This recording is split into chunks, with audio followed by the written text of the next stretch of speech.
사람들은 항상 쉬운 답을 원하는 편인데 영양제를 사 먹는다 또는 뭐 내가 돈을 써가지고 헬스장을 등록하면 그 자체로 좋아질 거다 이렇게 생각하는 경우들이 많잖아요. 사실은 내가 돈 써서 할 수 있는 대부분의 어떤 수동적인 것들, 예를 들어서 뭐 누군가가 내 관절을 뭐 이렇게 마사지를 해준다거나 주사를 맞는다거나 관절에 좋다는 영양제를 드신다거나 사실은 효과는 거의 없습니다. 어느 정도로 없느냐? 그냥 없다고 보셔도 무방합니다. 진짜요? 돈으로 쉽고 빠르게 편하게 된다. 그런 것들은 대부분 다 뻥이라고 보시면 됩니다.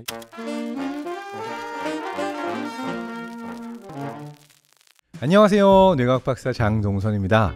오늘은 저희가 야심차게 기획한 새로운 시리즈죠. 웰니스 팟캐스트로 돌아왔습니다. 그러니까 쉽게 말하자면 더 건강하고 행복하게 살기 위해서 무엇을 알아야 할까 그러한 이야기를 하는 장동선의 잘 살자 팟캐스트인데요.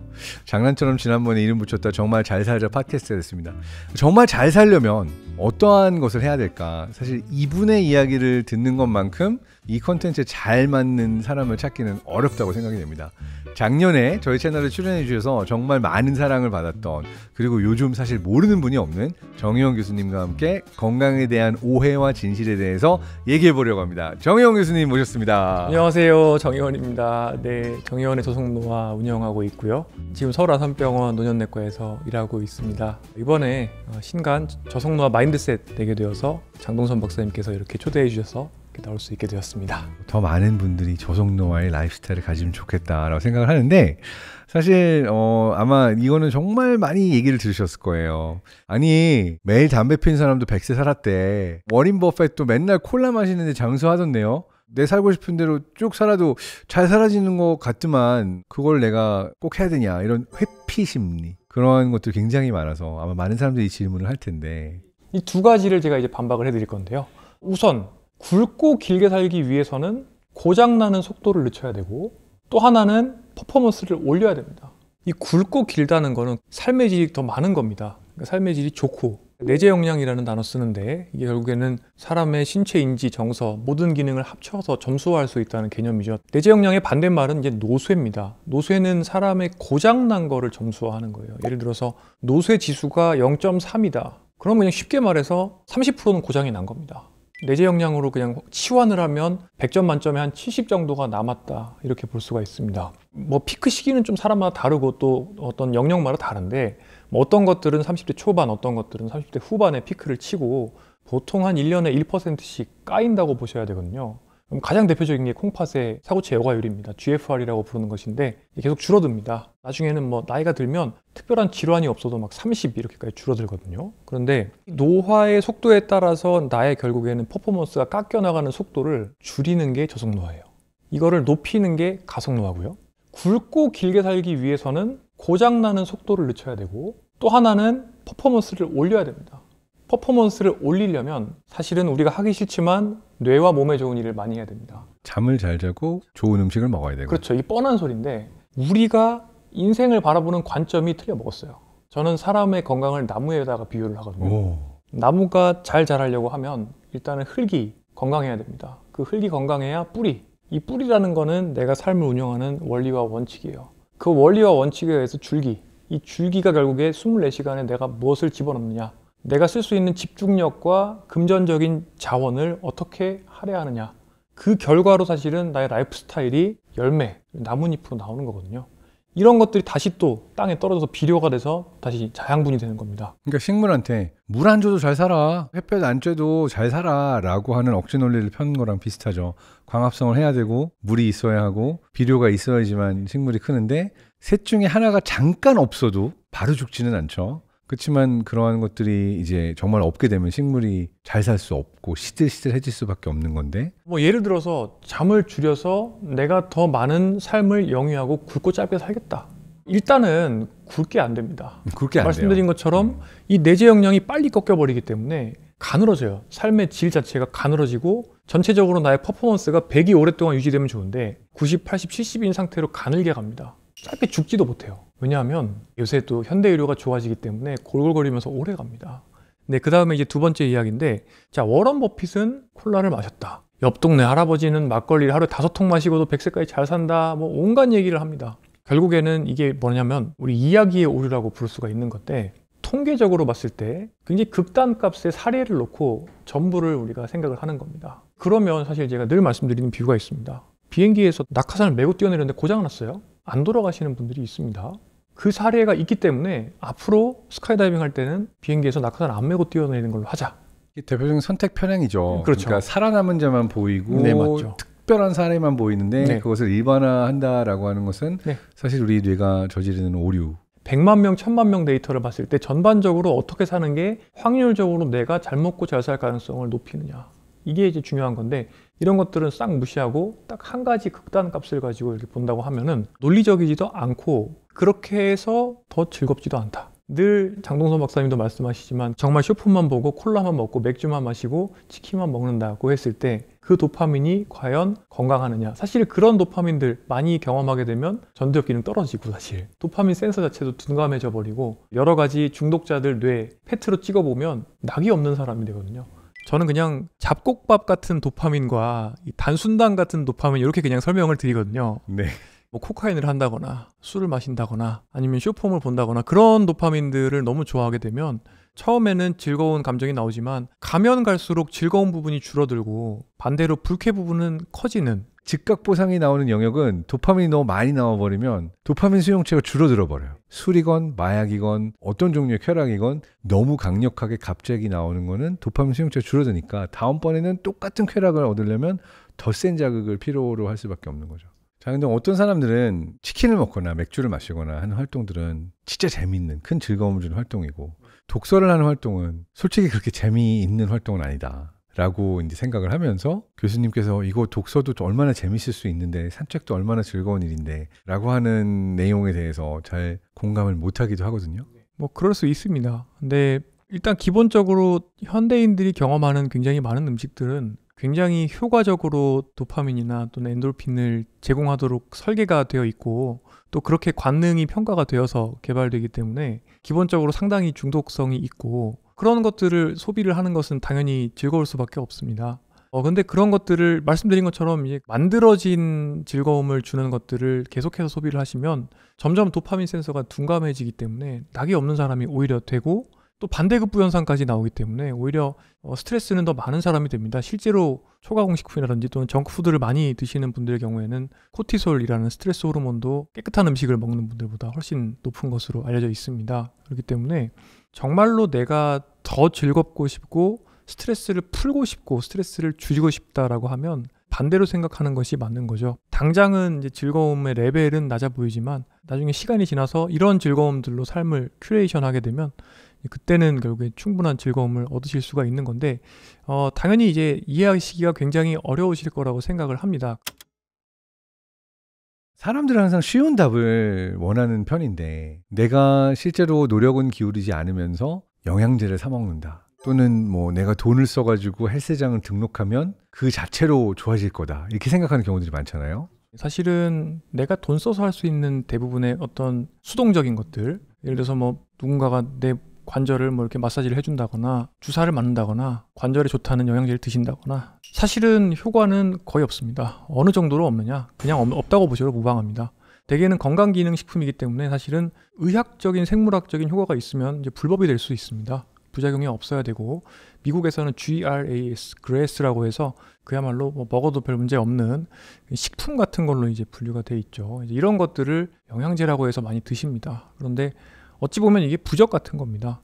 실질적으로는 효과가 없는데 나한테는 이런 것들이 효과가 있을 거라고 생각을 하시고 그래서 제가 강연을 가면은 항상 굉장히 많이 물어보시는 게 예를 들어서 치매 예방과 노쇠 예방과 저속노화 그리고 잘 먹고 잘 사는 법 실컷 얘기를 드리면 뇌영양제 추천을 해달라고 하십니다. 근데 제가 뇌영양제가 결국에 치매 예방 효과가 없다고 말씀을 강연 때로 드리고 그 또 반복해 드려도 오메가3 또 좋지 않아요? 그렇게 오메가3 계속 물어보시는 거죠. 근데 실은 이런 것들은 효과가 굉장히 미미하고 조감도로 위에서부터 보고 내려가야 됩니다. 늘 이제 투자를 할 때도 자산이 있으면 이걸 어떻게 분배를 할지 이런 식으로 위에서부터 들어가야 되는 것처럼 건강관리도 기본적으로 이렇게 들어가셔야 되는데 거기서 사실은 내가 돈 낸다고 쉽게 할 수 있는 건 없습니다.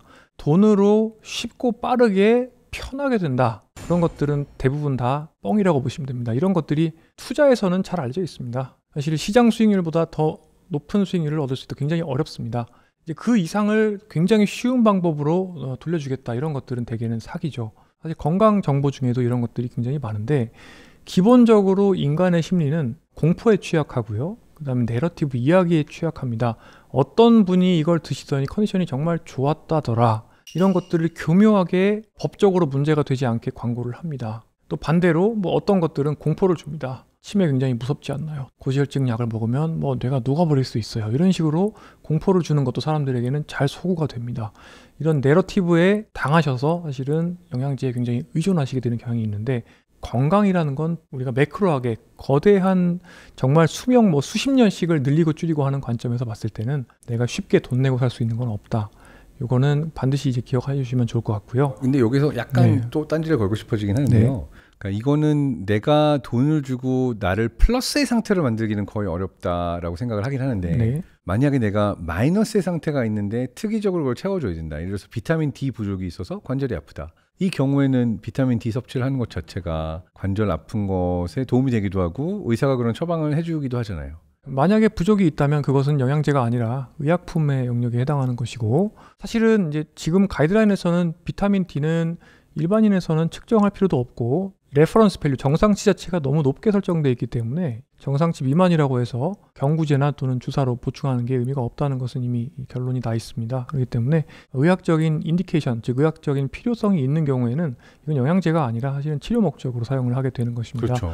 바이타민 C의 경우에도 매우 부족하게 되면 괴혈병이 생겨서 온몸에서 피가 나면서 죽을 수 있습니다. 하지만 일일 권장 섭취량 뭐 100mg 그 정도만 섭취해도 큰 문제는 없게 되며 사실 뭐 메가도즈를 한다 그래서 내가 추가적인 편익을 이제 얻을 것은 없는 거죠. 그래서 여기에 부족한 것을 채우면 되는데 레퍼런스 밸류 정상치로 놓고 봤을 때는 현대인에서 부족한 게 비타민 D밖에 없는데 그 비타민 D조차 정상치 자체가 과도하게 높기 때문에 건강한 젊은 성인이라 하면은 이제 노쇠하지 않은 분들 다 말씀드리는 겁니다. 특별한 문제가 없다면 적응증이 없다면 또한 영양 성분을 보충하실 필요는 없을 것 같습니다. 그렇지만 이제 또 아까 마사지 얘기도 들었지만 도수 치료라든지 물리 치료의 경우에도 재활의 경우나 실제로 그 필요한 특정 관절에 대해서는 정형외과에서 또 처방을 하잖아요. 근데 그런 경우라면 도움이 될 수 있는데 그렇죠. 이제 제일 제가 문제 의식을 가지고 있는 것은 무엇이냐면 연배에 있는 분들이 근골격계 불편감으로 많이 오십니다. 이분들이 그러면 왜 아픈가? 사실 저는 왜 아픈지 압니다. 사진 몇 개만 봐도 압니다. 그리고 재활의학과 선생님들, 정형외과 선생님 다 아십니다. 제대로 된 근력 운동을 제대로 배우셔서 노력을 많이 하시면 좋아지실 수가 있습니다. 그런데 실제로 근력 운동 교육을 하더라도 진료실에서 경험한 걸 미루어 봤을 때 100분 정도 진료를 해보면 한 5명 정도가 제대로 근력 운동을 하는 것 같습니다. 5%도 되지 않는 것이죠. 그래서 압도적으로 많은 분들이 그럼 어떻게 하느냐? 아프니까 더 활동을 하지 않고 그러면 근육이 더 빠지고 관절과 근골격계의 불편감은 더 악화되고 그렇기 때문에 주사는 더 많이 맞고 또 그러다가 활동을 하다가 어디 부러지시거나 하면 깁스 같은 걸 하시거나 수술을 하시죠. 그러면은 수개월간 또 사용을 하지 않으니까 전반적인 근골격계의 불편감은 악화됩니다. 이런 악순환 방향이 편하기 때문에 또 이런 방향을 또 택하시는 분들이 많고 그럴 때 이런 분들이 또 주사 맞고 침 맞고 수치를 받으러 가십니다. 문제는 그렇게 해도 개선은 되지 않는다는 거고요. 그러니까 근본적인 원인 자체를 개선하는 게 중요하다는 말씀하시는 거죠. 네, 근데 문제는 사람들이 편해야 된다는 생각을 너무 강력히 가지고 있기 때문에 조성노화 마인드셋과 대치되는 정반대의 생각이죠. 한 층만 오르더라도 엘리베이터를 탈 것이다. 절대로 걷지 않을 것이다. 그런 것들이 평생 이어져 와서 우리가 뭐 말 타면 견마 잡히고 싶다 그런 생각이 있는 것처럼 점점 더 편한 걸 추구하다 보니까 이제 이런 것들이 이제 사고방식으로 아예 자리 잡혀 버립니다. 그러다 보면 이분들은 결국에 그래서 약으로 씻은 듯이 통증을 없애달라고 저한테 오셔서 15분, 20분 동안 정말 제 진료실을 막 난장판으로 만드시고 이제 진료를 마무리해야 되는데 말하자면 오토 리버스처럼 이야기가 돕니다. 이렇게 하면 진통제를 아무리 써도 개선이 되지가 못합니다. 그래서 이런 것들을 미리부터 이해를 하시고 준비를 하시고 장기적인 관점에서 나의 뇌 건강, 몸 건강에 대해서 어느 정도는 내가 쌓아 나가야 된다. 이런 굉장히 긴 안목이 필요하신데 그게 저속노화 마인드셋에 쓰여져 있는 내용이죠. 그러니까 가장 근본적인 뿌리는 결국 마인드셋의 변화인 거고 그게 어떠한 종류의 모자란 걸 잠깐 채우는 약이나 어떠한 형태의 보완책으로 해결되지 않는다. 절대 해결되지가 않는다는 겁니다. 저도 강의하다 보면 뇌에 대해서 많이 오는 질문 중에 하나가 이거예요. 뇌를 더 많이 써야 합니까? 덜 써야 합니까? 그러니까 굉장히 어떻게 보면 1차원적인 질문이긴 한데 사실은 대부분 어떤 기대감을 가지고 오냐면 좀 덜 써야 되는 거 아니에요? 아껴둬야 되는 거 아니에요? 물론 쉬어야 되는 것도 맞긴 하지만 제가 이제 주로 드리는 답은 사실 성능은 쓸수록 좋아진다. 덜 쓰는 것과 더 쓰는 것 사이에서만 선택해야 된다라고 한다면 내가 더 쓸 수 있는 능력치를 만들어야 된다라고 말씀을 드리는데, 그게 어떻게 보면은 이 마인드셋이라는 것 자체가 내가 덜 쓰는 게 아니라 더 쓸 수 있어야 되고, 역량이 안 되는데 더 쓰면 다칠 수도 있고 부상이 올 수도 있고 안 좋아질 수도 있으니까 내가 더 쓰기 위한 나의 내재 역량을 높이는 방향으로 가면서 점점 더 나의 신체와 뇌를 더 잘 쓰라는 게 고치지 않아도 되고 망가지지 않기 위한 방법이다. 예, 맞습니다. 정말 잘 나이든 분들이 어떤 모습을 가지고 있느냐. 실제로 최근에 이제 중앙일보에서 김영석 교수님 인터뷰하신 것도 보신 분들도 있으실 텐데요.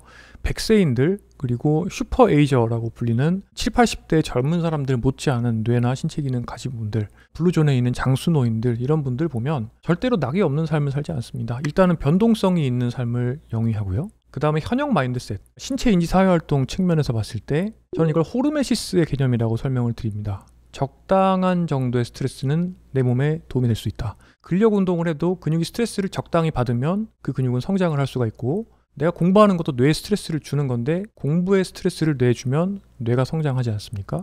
마찬가지로 사회활동 스트레스를 받을 수 있죠. 과도한 스트레스를 받게 되면 당연히 사회적인 스트레스나 또는 신체적 스트레스, 내 몸과 뇌를 녹일 수 있습니다. 아주 적절한 지점에서의 스트레스가 필요하고, 한국 사회는 어찌 보면은 이 스트레스가 젊었을 때는 너무 많기 때문에 아예 나를 그냥 고통이 전혀 없는 상태로 만들고 싶다, 그런 분들이 참 많은 것 같아요. 결국에는 내가 나이가 들었을 때 내 모습을 그리는 분들께서 대부분 파이어를 해서 돈을 벌어서 누워서 폰 보거나 아니면 좋은 데 가서 휴양지에서 맥주 마시거나 이런 것들을 상상을 하시는데, 실제로 백세인이나 또는 블루존의 장수인들, 슈퍼에이저들 보면 항상 현역 마인드셋이 있고 항상 뭔가 활동을 하고 내가 하던 일을 더 잘하기 위해서 계속 뭔가를 자기를 성장을 시키는 겁니다. 참고로 우리나라는 주요 국가 중에 20대부터 60대로 가면서 문해력이 가장 빠른 속도로 하락합니다. 주요 국가 중에 이게 향상되는 나라들도 북유럽 몇 개 국가 포함해서 있습니다. 제가 봤을 때는 이 편함에 대한 강박증, 특히 이제 우리나라는 연령주의와 함께 내가 이제 위에 올라갈수록 또는 나이가 많아질수록 편해야 된다, 그런 생각들이 많이 있는데, 젊어서 너무 고생을 많이 해서 그렇지 않나, 이런 것도 있습니다. 사회문화 자체가 도저히 자기들 몸이 안 되다 보니까 정말 죽을 것 같고요. 이 호르메시스라는 게 적절 지점을 써야지 제일 성장이 되는 건데 너무 과도하게 번아웃 시켜버리면 결국에는 녹아버려서 너무 힘들어서 이제 번아웃 돼서 아무것도 못하는 그런 상황이 되지 않았나, 이렇게도 생각을 해볼 수 있습니다. 어쨌든 적절히 계속해서 스트레스를 받는 것이 지속적으로 굵고 길게 사는 방법일 것 같습니다. 그리고 또 하나는 이렇게 우리가 더 편함만을 추구하게 되고 사실 가속 노화로 갈 수밖에 없는 사회 구조나 시스템적인 부분들을 바꿔야 될 부분들도 좀 있는 거죠. 저속노화 마인드셋이 왜 필요한지에 대해서 이야기를 많이 나눠봤고요. 더 궁금한 것이 많고 설득이 필요하다 싶으신 분들은 저속노화 마인드셋 이 책을 읽어보시면 굉장히 논리적으로, 저는 사실 1장, 2장 읽으면서도 바로 설득이 됐거든요. 감사합니다. 그래서 이 책을 보시면 왜 이러한 마인드셋이 필요한지에 대해서 설득이 되실 것 같습니다. 오늘 긴 시간 많은 대화 나눠주셔서 고맙습니다. 감사합니다.